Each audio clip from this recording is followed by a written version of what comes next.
السلام عليكم ورحمة الله تعالى وبركاته. الحمد لله رب العالمين والصلاة والسلام على سيدنا محمد وآله وصحابه أجمعين. கண்ணியத்திற்கும் பெருமதிப்பிற்கும் உரிய அல்லாஹுடைய நல்லடியார்களே, அல்லாஹுடைய மாபெரும் கிருபையினால் புனிதம் நிறைந்த ரமலானை அடைந்து நாம் எல்லாம் அமல் செய்து கொண்டிருக்கிறோம். இன்னும் அதிகமாக அமல் செய்யும் பாக்கியத்தை அல்லாஹு தாலா நம் அனைவருக்கும் நசீபாக்கி தருவானாக. ஆமீன் யா ரப்பல் ஆலமீன்.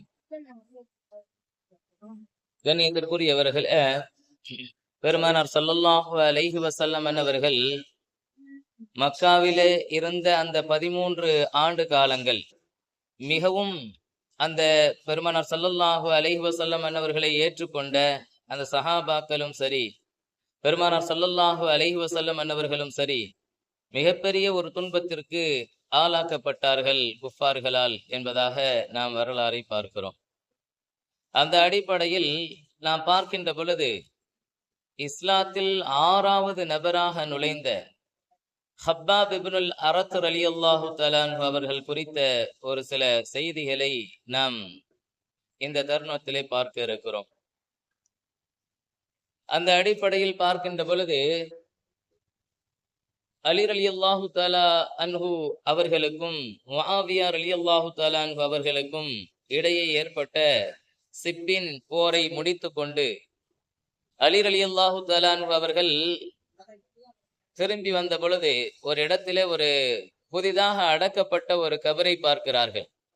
தன்னுடைய தோழர்களிடத்திலே கேட்கிறார்கள், இது யாருடைய கபர், இது யாருடைய மன்னரை என்று கேட்கின்ற பொழுது, இது ஹப்பாப் இப்னுல் அரத் ரலியல்லாஹு தஆலா அன்ஹு அவர்களுடைய மன்னரை என்பதாக சொல்லப்பட்டவுடன் அதற்கு பக்கத்திலே போய் சென்று சலாம் கூறிவிட்டு அலி ரலியல்லாஹு தஆலா அன்ஹு அவர்கள் ஒரு துஆவை செய்கிறார்கள். ரஹிமல்லாஹு ஹப்பாபா அஸ்லம ராயிபா வஹாஜர தாயிஆ வஆஷ முஜாஹிதா வப்தலா ஃபீ ஜிஸ்மிஹி அஹ்வாலா வஇன்னல்லாஹ லா யுதீஉ அஜ்ர மன் அஹ்ஸன அமலா என்கிற இந்த அழகான ஒரு துஆவை செய்கிறார்கள். பாருங்கள், என்ன அர்த்தம் என்று சொன்னால்,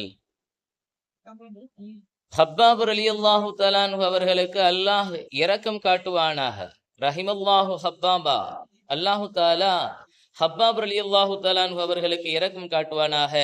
அஸ்லம ராயிபா, அவர் பேராவலோடு இஸ்லாத்தில் நுழைந்தார். வஹாஜர தாயிஆ, அல்லாஹ் ரசூலுக்காக வேண்டி வழிபட்டவராக ஹிஜ்ரத் செய்தார்கள். அதே போல வஆஷ முஜாஹிதா, இன்னும் போராளியாகவே அவர்கள் வாழ்ந்தார்கள், போராடக்கூடியவர்களாகவே அவர்கள் வாழ்ந்தார்கள். வப்தலா ஃபீ ஜிஸ்மிஹி அஹ்வாலா, அவர்களுடைய உடலிலே எண்ணற்ற சோதனைகள், பல நிகழ்வுகளால் சோதிக்கப்பட்டார்கள். வஇன்னல்லாஹ லா யுலீகு அஜ்ர மன் அஹ்ஸன அமலா, அல்லாஹு தஆலா அழகான நல்லமல்களை செய்தவர்களுடைய கூலியை ஒருபோதும் அல்லாஹு தஆலா வீணாக்கி விட மாட்டான் என்கிற இந்த வார்த்தையை துஆவாக அலி ரலியல்லாஹு தஆலா அன்ஹு அவர்கள் சொல்லி காட்டினார்களாம். இந்த ஹப்பாப் இப்னுல் அரத் ரலியல்லாஹு தஆலா அன்ஹு அவர்கள் மாத்திரமல்ல, இதே காலகட்டத்திலே மக்காவில இருந்த சமயத்திலே அடிமைகளாக நடத்தப்பட்ட ஹப்பாப் ரலியல்லாஹு தஆலா அன்ஹு அவர்களை போன்று அம்மார் ரலியல்லாஹு தஆலா அன்ஹு அவர்கள், அம்மார் இப்னு யாசிர் ரலியல்லாஹு தஆலா அன்ஹு அவர்களும், அதே போல பிலால் ரலியல்லாஹு தஆலா அன்ஹு அவர்களும் எண்ணற்ற துன்பத்திற்கு ஆளாக்கப்பட்டார்கள் என்பதாக நாம் பார்க்கிறோம். அம்மார் இப்னு யாசிர் ரலியல்லாஹு தஆலா அன்ஹு அவர்கள், அவர்களுடைய எஜமானி அவர்களை கடுமையான சுடு மணலிலே பாறாங்கல்லை போட்டு அவர்களை துன்புறுத்திய அந்த சமயத்திலே, அதே போல எப்பொழுதெல்லாம் அவளுக்கு போர் அடிக்கிறதோ அப்பொழுதெல்லாம் அம்மார் இப்னு யாசிர் ரலியல்லாஹு தஆலா அன்ஹு அவர்களுக்கு அவர்களுடைய தலையிலேயும் அவர்களுடைய உடலிலேயும் பழுக்க காய்ச்சிய கம்பியை கொண்டு சூடு போடுவது வழக்கமாக கொள்ளப்பட்ட ஒரு விஷயமாக இருக்கும். இதையெல்லாம் பெருமானார் ஸல்லல்லாஹு அலைஹி வஸல்லம் அவர்கள் பார்த்துவிட்டு அவர்களுக்காக வேண்டி ஒரு துஆ செய்தார்கள். யா அல்லாஹ், எப்படி உன்னுடைய நபி இப்ராஹிம் அலைஹிஸ்ஸலாத்து வஸ்ஸலாம் அன்னவர்களுக்கு நெருப்பை குளிர்ச்சியாக நீ ஆக்கினாயோ, சலாமத் பொருந்தியதாக நீ ஆக்கினாயோ, அதே போல இந்த அம்மார் இப்னு யாசிர் ரலியல்லாஹு தஆலா அன்ஹு அவர்களுக்கும் நீ ஆக்கு என்கிற அந்த துஆவை பெருமானார் ஸல்லல்லாஹு அலைஹி வஸல்லம் அவர்கள் செய்யக்கூடியவர்களாக இருந்தார்கள் என்பதை பார்க்கிறோம். இந்த ஹப்பாப் இப்னுல் அரத் ரலியல்லாஹு தஆலா அன்ஹு அவர்கள் இருக்கிறார்களே, இவர்களை குறித்து ஒரு சந்திப்பினுடைய நிகழ்விலே உமர் ரலியல்லாஹு தஆலா அன்ஹு அவர்கள் கேட்கிறார்கள், யா ஹப்பாப், நீங்க மக்காவிலே இருக்கிற சமயத்திலே அந்த குஃபார்களால் செய்யப்பட்ட துன்புறுத்தலில் உச்சகட்டம் எது? அதை எனக்கு நீங்கள் சொல்லித்தாருங்கள், சொல்லுங்கள் என்பதாக கேட்கிறார்கள் உமர் ரலியல்லாஹு தஆலா அன்ஹு அவர்கள். நீண்ட நேரம் மௌனமாக இருந்துவிட்டு திரும்ப திரும்ப உமர் ரலியல்லாஹு தஆலா அன்ஹு அவர்கள் கேட்ட காரணத்தினால் தன்னுடைய சட்டையை கலட்டுகிறார்கள். ஹப்பாப் இப்னுல் அரத் ரலியல்லாஹு தஆலா அன்ஹு அவர்கள் சட்டையை கலட்டி முதுகை காட்டுகிறார்கள். உமர் ரலியல்லாஹு தஆலா அன்ஹு அவர்களிடத்தில பார்த்தால் அப்படியே சதை துண்டு கிழிந்து இருக்கக்கூடிய காட்சி. சதை துண்டுகள் கிழிந்து அவர்களுடைய முதுகந்தண்டிலிருந்து வெளியாகக்கூடிய அந்த எலும்பினுடைய மஜ்ஜையிலிருந்து வெளியாகிய அந்த கொழுப்பு வெளியே வந்து அது அப்படியே உறைந்து நிற்கக்கூடிய அந்த காட்சியை பார்க்கிறார்கள். உமர் ரலியல்லாஹு தஆலா அன்ஹு அவர்கள் பார்த்து வியந்து போனார்கள். அப்படியே கண் கலங்கினார்கள் உமர் ரலியல்லாஹு தஆலா அன்ஹு அவர்கள். இவ்வளவு பெரிய துன்பத்திற்கு ஆளாக்கப்பட்டீர்களா நீங்கள்?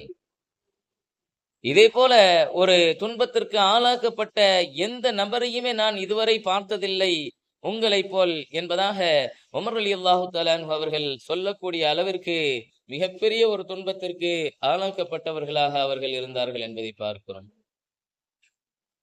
உடனே அவர்களுக்காக வேண்டி துஆவும் செய்கிறார்கள் உமர் ரலியல்லாஹு தஆலா அன்ஹு அவர்கள். என்ன நிகழ்வு நடந்தது என்பதை விவரிக்க சொல்லும் பொழுது ஹப்பாப் இப்னுல் அரத் ரலியல்லாஹு தஆலா அன்ஹு அவர்கள் சொல்லுகிறார்கள், கற்களை சுடு, அதாவது நெருப்பிலே போட்டு குஃபார்கள் எல்லாம் அப்படியே அந்த நெருப்பு ஜுவாலை அளவிற்கு அது மாறுகின்ற வரை அதை சூடுபடுத்தி கொண்டே இருப்பார்கள். இறுதியாக என்னை சட்டையை கலட்ட சொல்லி என்னுடைய முதுகை அந்த கற்களுக்கு மேல் வைத்து அப்படியே தேய்ப்பார்கள். அந்த சூடோடு இருக்கிற அந்த நேரத்திலே என்னுடைய சதை துண்டு கிழிந்து அப்படியே அது கிழிந்து அப்படியே வந்து அதன் மூலமாக உருவாகக்கூடிய நீரின் வாயிலாக அந்த முதுகந்தண்டிலிருந்து வெளிப்படுகிற அந்த எலும்பினுடைய மஜ்ஜையினுடைய கொழுப்பு வெளியாகி அந்த நெருப்பை அணைக்கக்கூடிய அந்த காட்சி தான் அந்த இடத்திலே நடக்கும் என்பதை ஹப்பாப் இப்னு அரத் ரலியல்லாஹு தஆலா அன்ஹு அவர்கள் விவரித்தார்கள். ஆக கண்ணியத்திற்குரியவர்களே, இஸ்லாத்திற்காக வேண்டி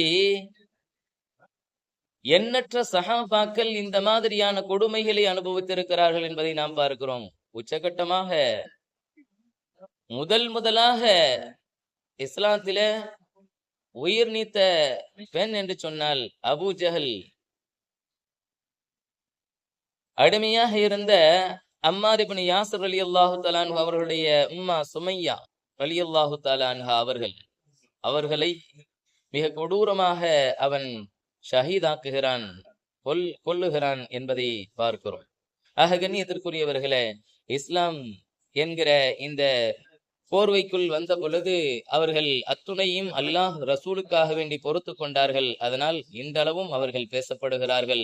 நாளை மறுமையிலேயும் அவர்களுக்குண்டான அந்தஸ்தை அல்லாஹு தாலா வழங்க காத்திருக்கிறான். ஆக நாமும் அந்த நல்லோர்களுடைய வாழ்வை பின்பற்றி நடக்கும் நன்மக்களாக அல்லாஹ் நம் அனைவரையும் ஆக்கிடுவானாக. நாளை மறுமையிலே பெருமானார் ஸல்லல்லாஹு அலைஹி வஸல்லம் அவர்களுடைய ஷஃபாத்தின் வாயிலாக சுவனத்தை அடையும் நர்பாக்கியம் மிக்கவர்களாகவும் நம்மையும் நம்மை சார்ந்த குடும்பத்தவர்களையும் அல்லாஹ் ஆக்கிடுவானாக என்கிற இந்த துவாவோடு எனது வார்த்தைகளை நிறைவு செய்கிறேன். வஆகிரு தாவானா அனில் ஹம்துலில்லாஹி ரப்பில் ஆலமீன். அஸ்ஸலாமு அலைக்கும் வரஹ்மத்துல்லாஹி